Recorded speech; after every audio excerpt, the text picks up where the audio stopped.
All right, we're not done with the Cardinals stuff just yet. We take a closer look at this year's team. Insight only our guy, Paul Calvisi, can provide. I mean, they don't call him Paulie Pigskin for nothing. Calvisi is there on the sidelines, up close and personal, and that's why he's our guy as we kick off Cards Camp. It's that time of year. Training camp is here.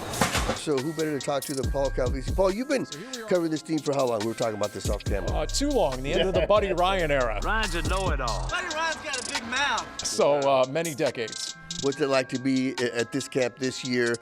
What are your thoughts on this team? You see the potential. You see the way last season ended, and you hope it sticks with these guys to start this season because they have the weapons. And now with the fortified defense, and they've put about 2/3 of their money into the defense. And so you see a team that started 6-3, had a legitimate MVP candidate in Kyler Murray. And then everything changed down the stretch. Now, Kyler got hurt in that Seattle game.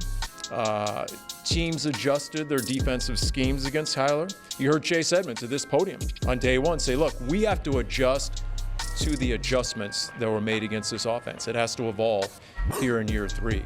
But with the elevation of Sean Kugler to the run game coordinator, you had the power back in James Conner, you get the balanced offense. And already I've seen a more physical camp. We've had a few dust-ups, which I think is good, right, especially in this division.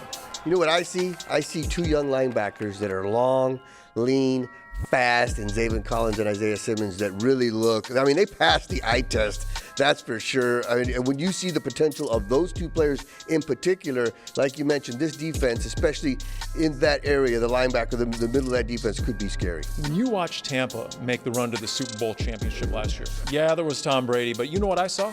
I saw Devin White and Levante David in the middle of that Tampa defense for Todd Bowles. And those guys were difference makers.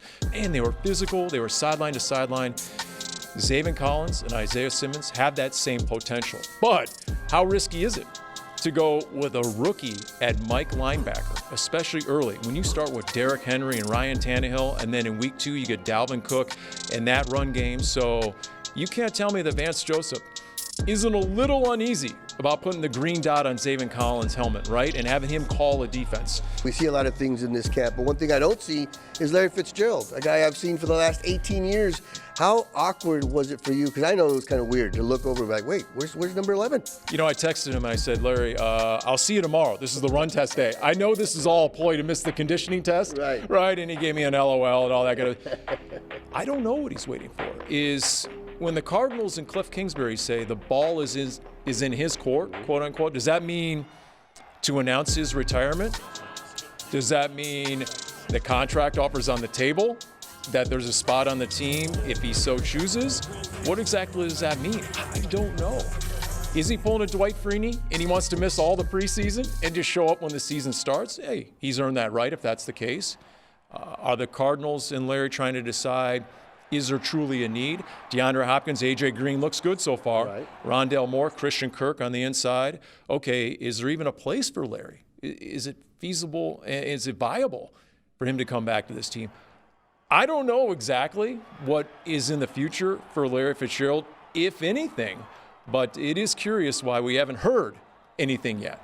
And I think you might be onto something. Maybe he just doesn't want to come to camp. Michael Strahan did that in his final year and ended up winning the Super Bowl here in Glendale. Yeah, we've concocted every possible theory. We said, you know what, maybe Larry just let himself go this offseason, put on 25 pounds. He can be a tight end. He can be the flex tight end. They never did replace Dan Arnold. So you know what, Larry, just come in and play that role. But you know Larry doesn't want to block for a living. No. Right. Well, we know Kyler Murray wants to throw for a living, and he wants to win. I think he hates losing more than he loves winning. I mean, that's how competitive this guy is. What are your thoughts on him taking that next step and becoming a leader for this team on and off the field? Well, you heard Cliff Kingsbury say that he really feels like it's his team now, truly. And it is. Hey, Patrick Peterson said it halfway through his rookie season. You're the CEO. It just takes a little while sometimes for young guys to realize that and to grasp that and then actually be that leader. And look, they needed that leadership down the stretch last year.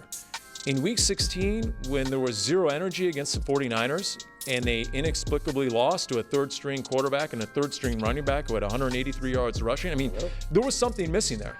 When Steve Keim went out in the offseason and he tried to fill this roster, almost every single guy he signed or traded for had that leadership aspect, starting with J.J. Watt on defense, a Rodney Hudson on offense. 1 week into camp, but who are some of the guys that have popped to you, that have flashed for you? I'd say A.J. Green, no doubt about it. He's moving very well. And there were a lot of circumstances in Cincinnati that he's glad, I think, to put behind him. And he's not going to be double teamed all the time. And he's finally healthy. The foot and the hamstring are good. A.J. Green.